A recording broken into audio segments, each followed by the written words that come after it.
Welcome, awesome community, to a brand new style of analysis right here on Coin Spyder. Today we are setting aside all regular talking points to bring you an unfiltered, highly technical dive into the physical reality of a modern circulating coin. Our subject is the fascinating 1991 D. Kennedy half dollar, a copper-nickel clad specimen that frequently holds hidden structural surprises for observant numismatists.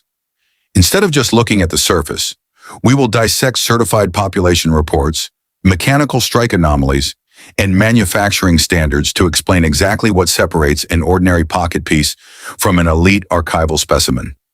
Everything we discuss is backed by absolute facts from leading professional organizations, ensuring a perfectly transparent look into genuine modern numismatic history.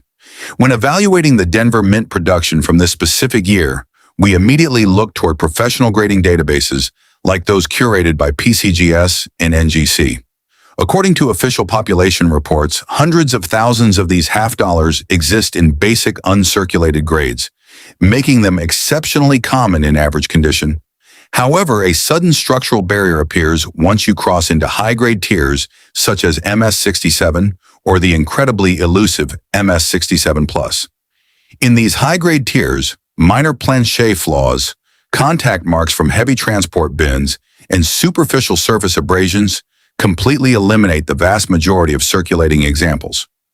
Understanding this strict standard keeps true collectors vigilant when inspecting their personal vault storage.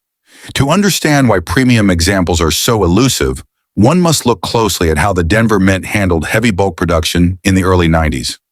Millions of these half dollars were struck under immense industrial pressure, resulting in constant coin-on-coin contact as they fell into massive metal collection bins. This violent storage process meant that deep scratches, bag marks, and edge gouges became standard features for nearly the entire mintage. Finding a specimen that entirely escaped this physical trauma and retained immaculate surface preservation requires viewing thousands of raw examples. The population report officially demonstrates a massive drop in numbers at the premium grade level.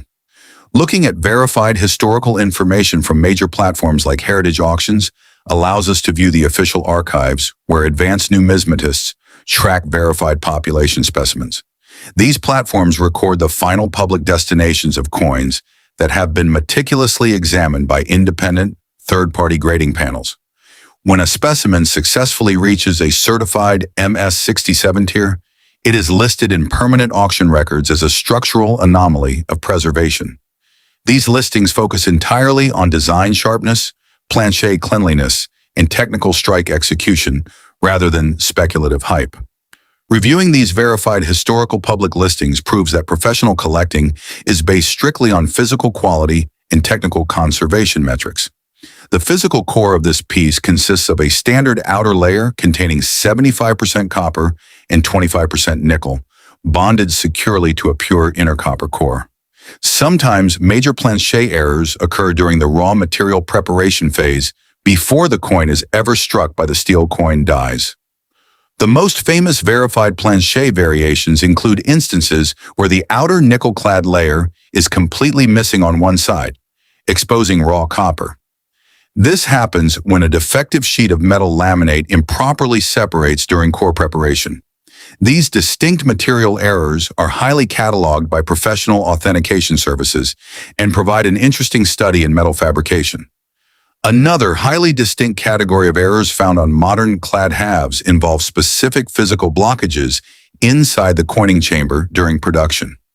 A famous example involves a verified 1991 D. Kennedy half dollar authenticated with a dramatic struck-through error on the obverse face.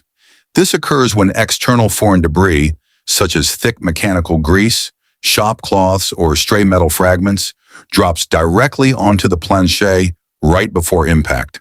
The coining die presses the foreign material deep into the surface, leaving a clear, smooth indentation when the debris falls away. These verified anomalies serve as permanent structural snapshots of mechanical mishaps at the Mint. A massive point of confusion among modern error hunters is distinguishing between a genuine double die and common machine doubling. True double dies happen during the manufacturing of the die itself, creating a permanent, clear duplicate image on every single coin struck. Conversely, machine doubling is simply a mechanical vibration error caused by loose coining presses slipping slightly during impact. This slippage creates a flat, shelf-like effect on the dates and lettering, which adds zero numismatic value or scarcity. Recognizing the difference requires careful study of design characteristics under proper magnification and professional reference guides. The letter D on the lower obverse represents the historical Denver Mint, which was still handling massive public currency demands during this period.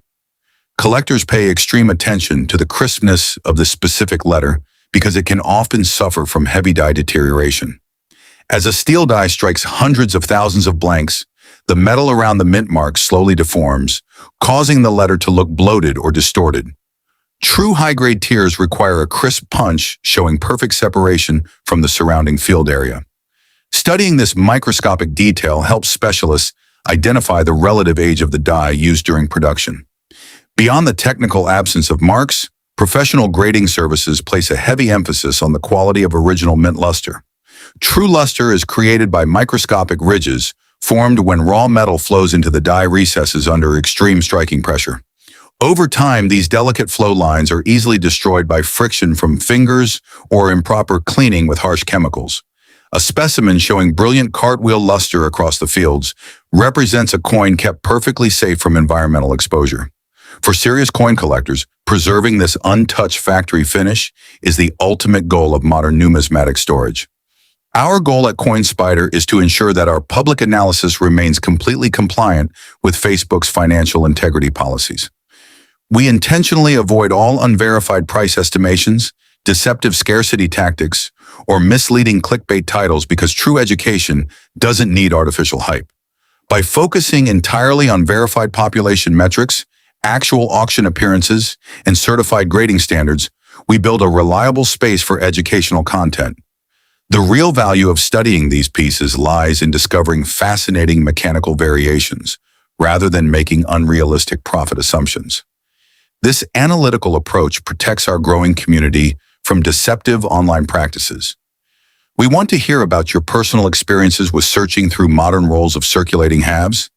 Have you ever discovered any verified struck-through anomalies or dramatic planchet errors during your coin hunting sessions? If you have sent any modern pieces to independent grading services, what specific grade tier did your collection achieve?